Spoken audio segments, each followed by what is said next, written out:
Жетісу облысының Сәкен Сейфуллин атындағы орталық кітапханасы үздік жас кітапханашы 2025 облыстық байқауын жариялаған болатын. Ендеше бүгінгі үздік жас кітапханашы 2025 облыстық байқауына қош келдіңіздер.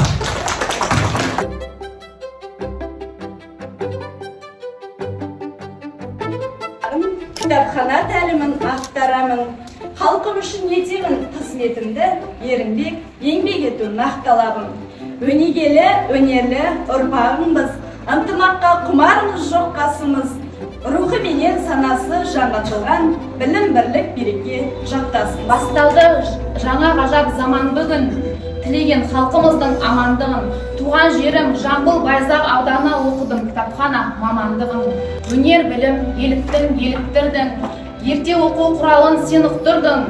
Облыстық үздік жас кітапханашы байқауына Кербұлақ ауданынан келіп тұрмын. Кітапхана елдің рухани жүрегі, ал кітапханашы сол жүректің дүрсілін жеткізуші. Бүгін осы байқау арқылы кәсібіміздің қадірін арттыруға үлес қосу мен үшін үлкен мәртебе. Кітапхана меңгерушісі жұмысым, жаман емес аяқ алыс жүрісім. Еңбек етем ауылында еңбектің, тапқан жан бақыт дәулет ырысын. Бұл байқауға келіп тұрмын сеніммен, үмітім бар топтан озып жеңуден. Баршаңызға тек сәттілік тілеймін, өнерпаздар биіктерден көрінгендей келеді.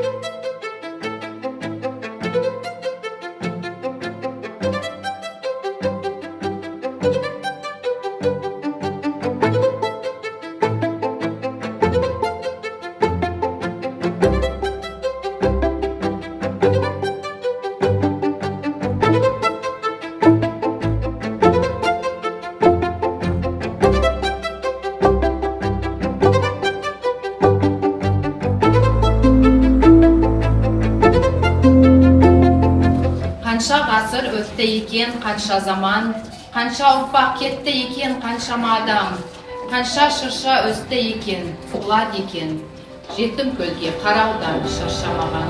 Мен сүйген жанға бара алмадым. Қоғам сүймегенге зорладым. Менің көз жасым, мыңдаған қыздың көз жасы. Менің үнсіздігім, ғасырлар бойғы әділетсіздіктің үні. Бірақ мен үнсіз қалмадым. Менің тағдырым арқылы Сұлтан Махмұт Торайғыров бүкіл қазақ қыздарының үнін жеткізді. Көз жанары солып қалған бір әйел, үстіндегі киімі де жұпыны, көзіндегі әжімдері сөйлейді бұл өмірден қалғандай ұтылып. Өз өмірін тапсырғандай өзгеге жалтаңдаумен қарамайды көзге де. Түсінікті, зорлық көрген тұрмыста азамат деп ойлағаны езбене. Бетінде тұр жүректегі жарасы, нәзік әйел келмес ерге шамасы. Мама, күнім деген сенсің ғой, әрең жептау әлсіреген даусым. Мама, тек жыламашы, шыдап бақшы ерсің ғой. Сағындың ба? Мен де сені сағындым, қандай ана сағынбайды баласын. Папам менің айыпталған жазықсыз бір жаладан жаусимас адамдың. Мама, кетпесінші асығып. Мен де саған оралғанша асықпын. Оралмасам, қош бол. Ұлы Абай Құнанбайұлының 180 жылдығына арналған Абай атамыздың көңілім қайтты достан да, дұшпаннан да. Көңілім қайтты достан да, дұшпаннан да, алдамаған кім қалды тірі жанда. Алыс жақын қазақтың бәрін көрдім. Жалғыз жарым болмаса анда-санда. Пайда үшін бір жолдас бүгін таңда. Ол тұрмас бастан жыға қисайғанда. Мұнан менің қай жерім аяулы деп бірге тұрып қалады кім майданда. Тілің жоқ жанды қайын сен, айырмашылығым адамың. Мендегі бары бір жүрек, берікті жүрек саған мұң, сондықтан ұзақ жасайсың, құрдасы келер заманның. Сен мені тыңдайсың, бірақ жауап қайтармайсың. Сен кітапсың, бірақ мен үшін сен доссың, ұстассың, өмірсің.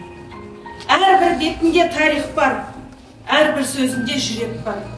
Кітап қазына терең бір теңіз екен, білім іздеп талай жан келіп өткен. Сол теңізде маржан боп сыр теретін кітапханашы нұр шашқан сәулем екен. Жымиысы жылытып көңілдерді, жол сілтейді талайға өмірдегі. Әр оқырмаға асқақ арман сыйлап қояр, жас ұрпаққа ақыл мен бақыт қонар.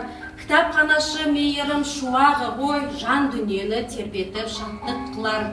Кітапхана мәдени құтты мекен, өнер білім ордасы асыл екен. Сол орданың иесі ізгі жандар ұрпақ үшін еңбегін аямай төккен. Қадірлісің, кітаппен сырлас жансың, әрбір жүрекке білім нұрын дарытқансың. Кітапханашы ел ертеңін жетелейтін, білім менен болашақтың шамын жаққансың. Соңғы жаңағы кезеңде де шығармашылық жағынан да жарып жатсыздар, молодцы. Кітапханашылардың арасында жаңағы тек қана өлең оқитындар ғана емес, қол өнершілер де бар, әртістер де бар, әншілер де бар, бишілер де бар, суретшілер де бар. Сондай қасиеттеріңізді жаңағы бүгін бізге паш етіп, өнерлеріңізге тәнті болып отырмыз. Рахмет, көп көп.